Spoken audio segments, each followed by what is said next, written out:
Pessoal, boa tarde. Primeiramente, queria pedir desculpa porque hoje de manhã eu acabei nem me apresentando para vocês. Estava na correria aqui. Sou Gabriel Lino Garcia. O pessoal me conhece por Lino, por Linão e afins.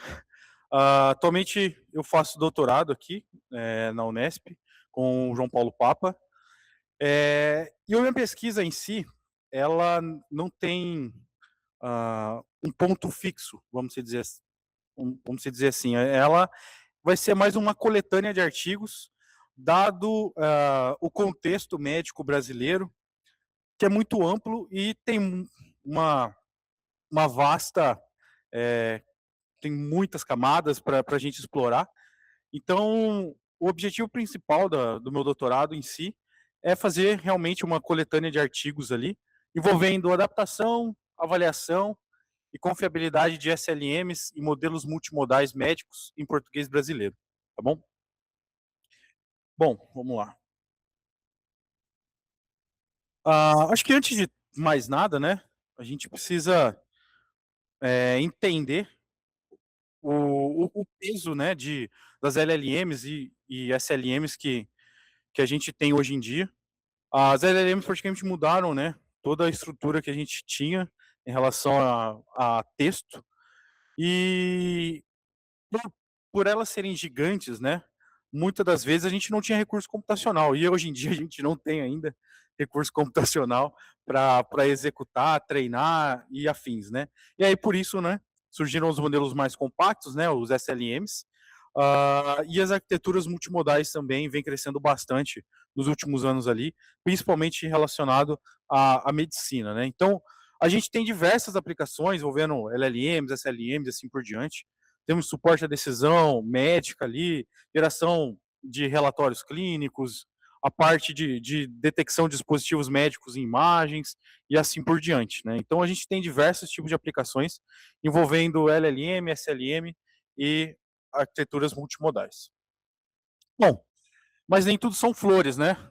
Principalmente quando a gente tenta envolver a parte do português, né?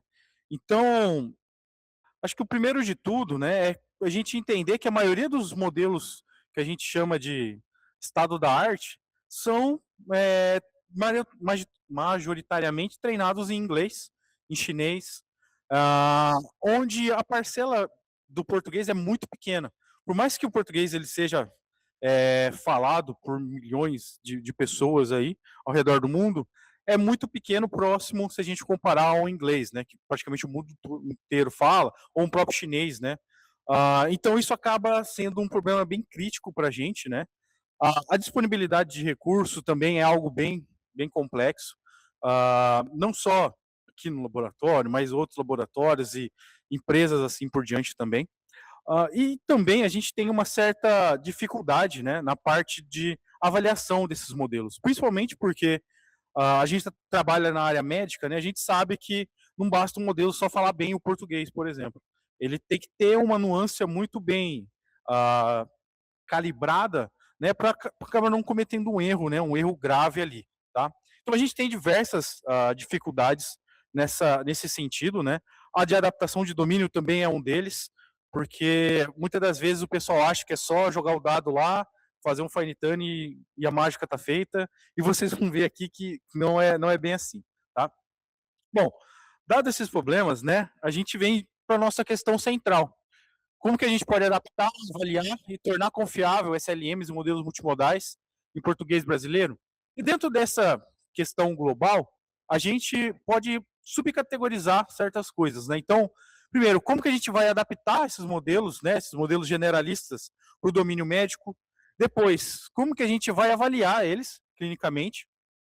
Ah, como que a gente pode reduzir esses erros críticos de alucinações, principalmente, ou do modelo realmente falar bem o português, mas não falar nada com nada. Ah, Além disso, a gente pode tentar analisar como que a gente pode incorporar um conhecimento externo, com o RAG, por exemplo, como a gente pode melhorar o raciocínio e a inferência desses modelos, porque muitas das vezes a gente vê por aí, né, que tem uma certa cultura de, pô, se não deu certo, é só fazer um fine tuning que tá tudo que vai dar tudo certo. Não, não é assim. Muitas das vezes a inferência importa, importa muito, tá? Quando a gente trabalha com esses modelos. E por último, né, como que a gente pode expandir esse conhecimento envolvendo SLMs e LLMs para a parte de multimodalidade. A partir disso, é, eu vou explicar para vocês a linha geral de pesquisa que a gente vem desenvolvendo aqui. Acho que são praticamente os 6 pilares que a gente veio. Meu doutorado começou praticamente há 1 ano atrás, então são esses 6 pilares que a gente tem ali ao longo desse ano, tá? Desse 1 ano de doutorado. Então, o primeiro passo, né, a adaptação, de entender o contexto, mapear as necessidades, eh, pegar e traduzir, muitas das vezes, datasets em ingleses, né, português, tentar fazer alguns ajustes nos modelos, tentar fazer aqui a parte de fine tuning, PEFT, Keylora e assim por diante, tá? Depois, né, acho que vem a segunda pergunta. Beleza, fizemos a adaptação do domínio, mas como que a gente vai avaliar esses modelos de certa forma, tá? Então, aí vem o segundo pilar, que é a criação de benchmarks, tá? Para a gente tentar ali definir métricas, formas de avaliar esses modelos, tá? E assim por diante. Depois, não basta apenas a gente criar benchmarks onde a resposta seja sim ou não, ou múltipla escolha, e assim por diante, apenas pela acurácia do modelo. A parte de governança ela vem um pouco mais adiante, na parte de entender como que a gente pode analisar melhor a resposta desses modelos, tá? E gerar uma confiabilidade melhor e em relação à ética também. Bom, depois a gente coloca conhecimento externo, né, com a parte de RAG ali. Se a gente tenta colocar um conhecimento para ver se o modelo ele acaba melhorando ou não em certas perguntas clínicas, em certos cenários clínicos ali também, tá? Enfim, né, aí a gente tem a parte de ensembles que eu comentei, que não basta a gente só fazer o fine tuning, né, mas a gente tem diversos outros tipos de abordagens, né, de, de, de prompt ali, de inferência, para tentar agregar resultados, tentar fazer outras técnicas para ver se você passa praticamente uma questão, né, para o modelo, seja com zero shot, depois você passa a mesma questão com few shot, depois com ensembles, com votação majoritária e assim por diante. Então, hoje em dia, a parte de prompt engenharia é muito vasta, né? Então, isso também foi um dos pilares que a gente obteve aqui para meta mesmo de desenvolvimento. E, por fim, a gente tem a parte de multimodalidade, né? Que é uma das mais recentes ali que a gente vem trabalhando, que é tentar integrar, né, não só o texto, mas imagem, áudio, entender melhor o contexto quando envolve multimodalidade e também, né, ver como funciona essa relação imagem-texto, vídeo-texto e assim por diante no domínio médico, tá bom? Ah, esse slide aqui, ele vai mostrar um pouco do desenvolvimento que a gente teve durante praticamente esse 1 ano de doutorado, onde cada etapa, né, cada eixo da minha pesquisa tem uma publicação, né, ou uma contribuição do que a gente veio desenvolvendo aqui no laboratório. Eu sou orientador de quase todo mundo que eu e o Pedro, né, a gente é orientador de quase todo mundo que apresentou aqui, então a gente sempre acaba dando assim, uma ajuda na pesquisa deles e tentando aplicar também o que eles vêm desenvolvendo para a nossa pesquisa de doutorado também, né? Então acaba sendo algo mútuo, tá? Então, primeiro de tudo, né, adaptação de modelos médicos, né? A gente tem um, um paper sobre isso, onde a gente lançou o Dr. Bod. O Dr. Bod já tem praticamente quase 2 anos, que foi quando a gente criou, eu acho que um dos primeiros datasets de fine tuning envolvendo área médica em português. A gente criou praticamente 2 datasets, né? Um de 240 mil dados e depois um de 360 mil amostras. E ali a gente, vamos dizer assim, caiu de cara, né, com o esquecimento catastrófico, onde, bom, só para entendendo, né, o que é o esquecimento catastrófico?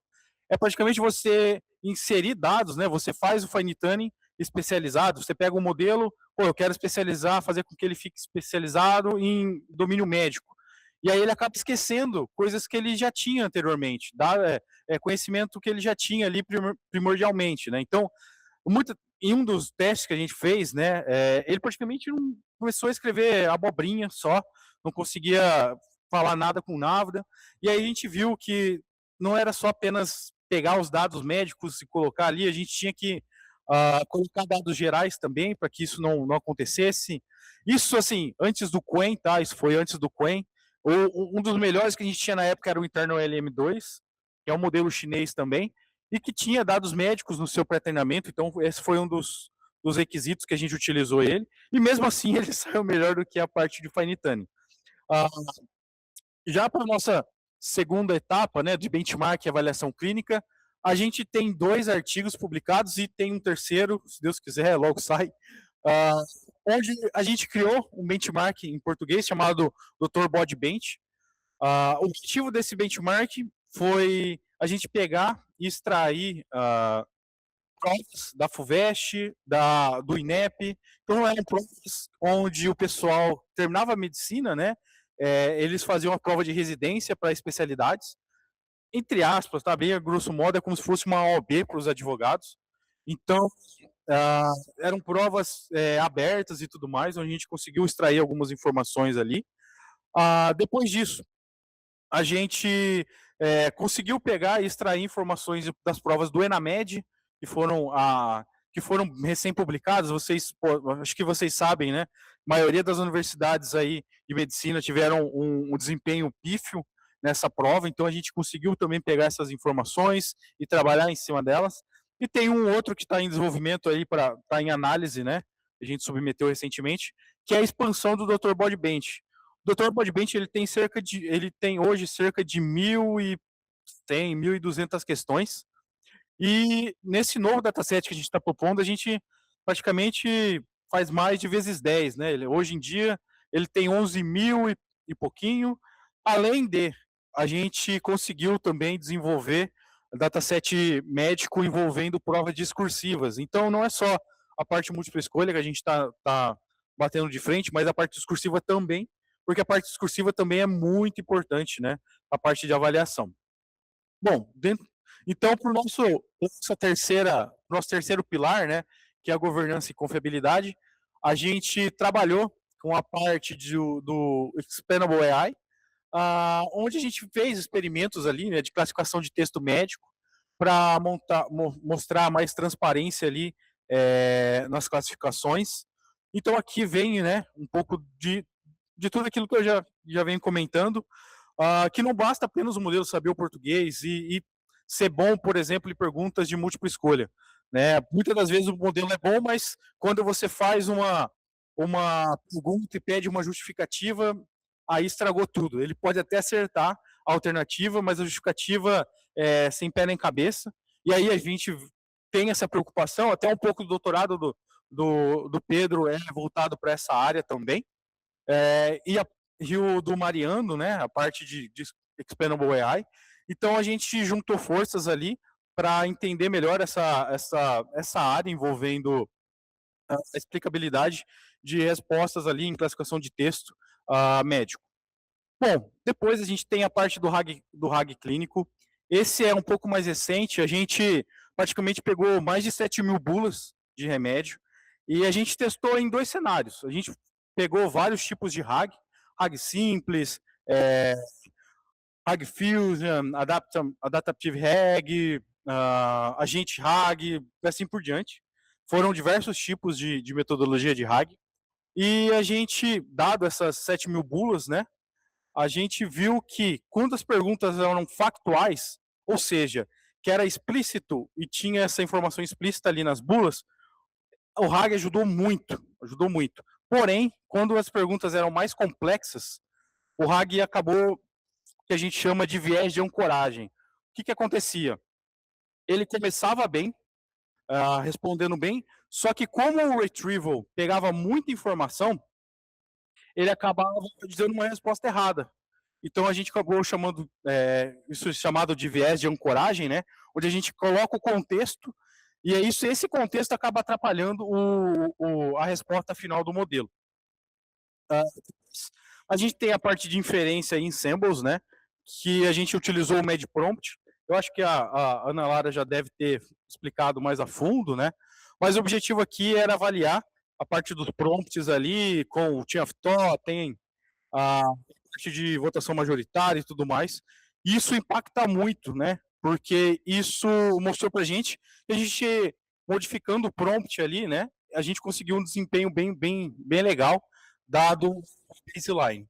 E por fim, né, que a gente vem trabalhando recentemente, é a parte de VLM, né, onde o João Paulo ele tá no evento do CBMS para apresentar esse trabalho, onde a gente coloca 3 VLMs, né, adaptadas ali a um dataset de VQA, e a gente teve desempenhos bem interessantes. Claro, ainda é um começo, né? A gente tá evoluindo também em questões de metodologia, de fine tuning e tudo mais, e em relação a dados também, porque acho que um dos principais pilares negativos que a gente tem ainda é a questão de acesso a dados. Então, muitas das vezes a gente tem que traduzir esses dados ou fazer um scrapping, que aí vai muito tempo, você tem que refinar, tem que fazer um pré-processamento. Então, não é tão trivial assim. Ah, mas a gente vem trabalhando firme nessa parte para deixar para a comunidade também tudo aquilo de datasets, benchmarks e afins que a gente vem trabalhando para um, trabalhos futuros ali, tá?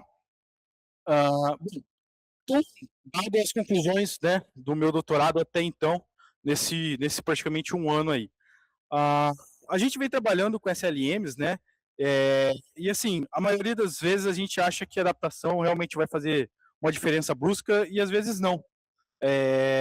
Os dados em si, né, muita gente acha que é só jogar 1 milhão de dados lá e já era. Mas não é assim que funciona. Né? Infelizmente não é assim que funciona. Principalmente porque os modelos mais recentes, eles já possuem dados muito bem qualificados no seu pré-treino. Então, quando você pega um dataset com ruído, alguma coisa assim, isso não vai acabar ajudando o modelo, mas e sim piorando. Vai acabar fazendo ruído nele, né? E ele vai acabar piorando em si. Isso não quer dizer também que o CPT, né, ou continuação pré-treino, é a melhor coisa do mundo, tá? A gente está falando de fine tuning, mas o CPT também pode acabar acontecendo isso também, e existem trabalhos publicados aí, tanto em português como em inglês, que mostram que o CPT, na verdade, só acabou piorando o modelo de certa forma.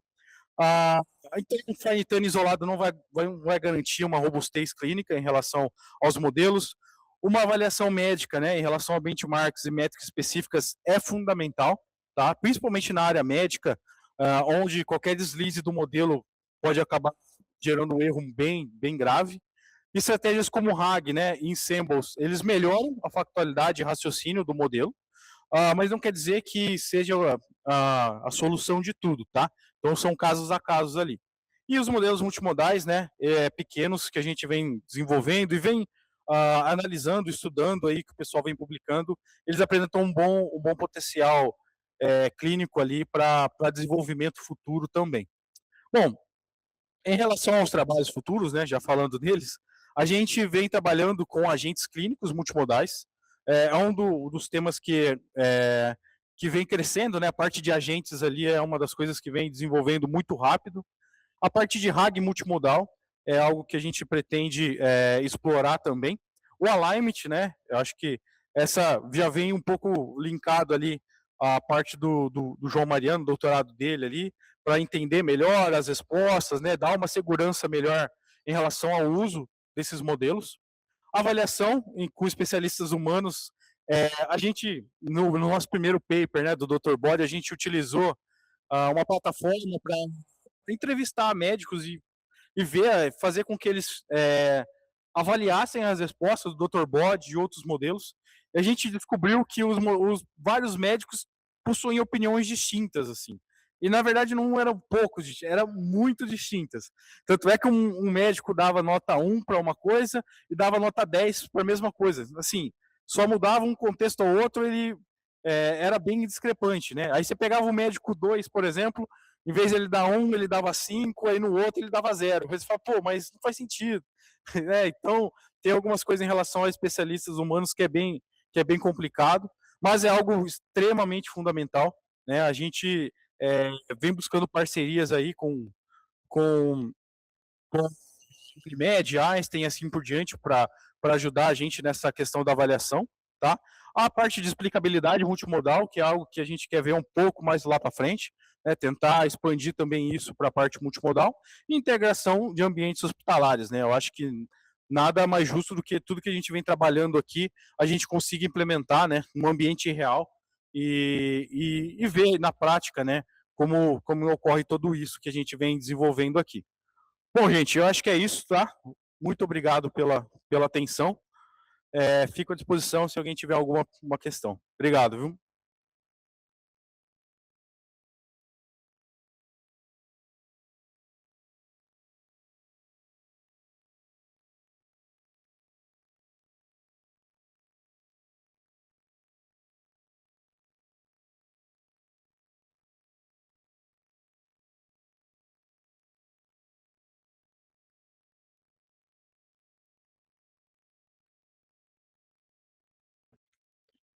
Ó, galera, teve uma pergunta aqui em relação à parte dessa discrepância, né, de avaliação dos médicos, tá? E como que a gente fez, né, para interpretar tudo isso. Então, assim, quando a gente fez o formulário para os médicos, a gente colocava como notas ali, né? Então, se aquela resposta do modelo, acho que tinha, tipo assim, se era boa, se avaliava como boa, aí ele dava uma nota lá de, acho que era de 1 a 5 ou 1 a 10, né? Agora eu não lembro direito. Era de, eu acho que 0 a 5, assim.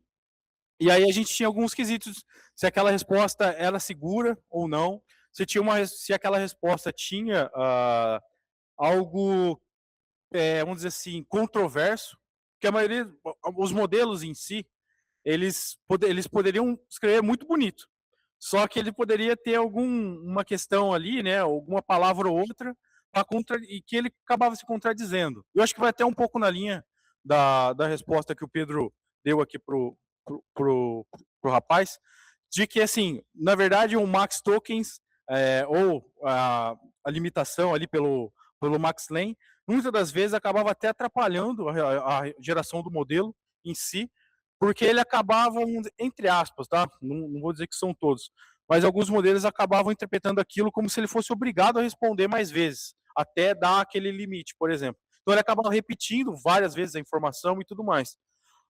E aí os médicos avaliavam, né, dentro desse intervalo de tempo, e a gente pedia algumas certas explicações e tudo mais. E aí, com base nessas explicações, que a gente conseguiu ter uma noção melhor ah, do que era, do que cada um pensava, assim, sabe? Mas a gente não conseguiu achar um limiar, tipo assim, pô, essa avaliação do médico é realmente a mais um padrão ouro, vamos dizer assim. Até porque eram muitos médicos, entendeu? Acho que foram mais de 10 médicos que responderam. E não era uma questão apenas, eram acho que mais de 5 questões, eram mais de 5 modelos. Então, assim, eram mais de 20 questões no todo, sabe? Então, a gente em si ah, não pegou esses parâmetros do médico para falar, pô, beleza, vamos ver o padrão ouro aqui de resposta para ver se a gente chega perto disso.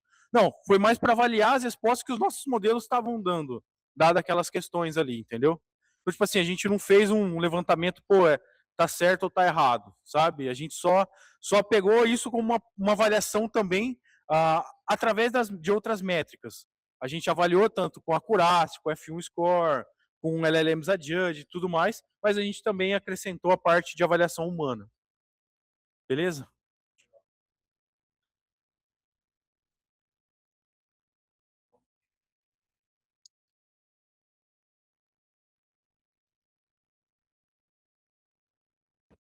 Boa, boa.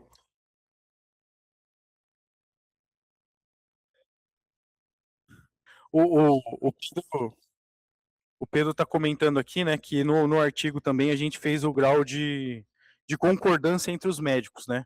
Porque como não ficou, um respondia que estava tudo bem, e o outro respondia que estava estava muito ruim, a gente acabou fazendo essa métrica, né, de concordância também para analisar e tudo mais, né. Então, o artigo em si, deixa eu voltar aqui, é o primeiro, tá, o Adapting LLMs for Medical Domain em português. Se vocês quiserem ter mais detalhes, ele está disponível, tá bom? E lá a gente explica bem detalhado todas as informações e tudo mais. Mas, como eu disse, né, a parte de avaliação humana também foi um dos critérios que a gente utilizou nesse artigo, não só apenas acurácia, F1 e tudo mais, igual o pessoal normalmente utiliza, né? Então, ah, e assim, deu um trabalhinho bem legal, porque foi difícil, né, avaliar e pegar essas avaliações médicas, né, demorou um certo tempo, então foi um trabalho bem minucioso ali que a gente teve, e aí depois a gente teve essa surpresa, né, de vários médicos não concordarem, mas é uma concordância simples, uma concordância bem esparsa mesmo, né? Então a gente acabou trabalhando em cima disso também. Beleza? Mais alguma dúvida, pessoal? Alguma pergunta?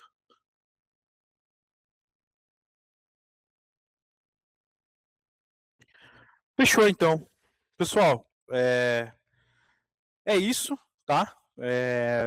Eu agradeço muito a participação de vocês aí online e os que estão aqui presencialmente. Esse foi o primeiro evento que a gente faz assim do Recogna, NLP, mas o objetivo é justamente a gente mostrar para vocês o que a gente vem desenvolvendo aqui e depois a gente vai fazer posteriores com as evoluções e tudo mais, tá? É, e assim, se vocês quiserem colaborar de alguma forma, a gente está à disposição também, né? A maioria acho que conhece o João Paulo, a gente pode disponibilizar o e-mail também da gente, e a gente está aberto a colaborações também, tá? A sugestões e tudo mais, tá bom? Agradeço mesmo de coração a participação de cada um aí, e é isso. Obrigado, viu?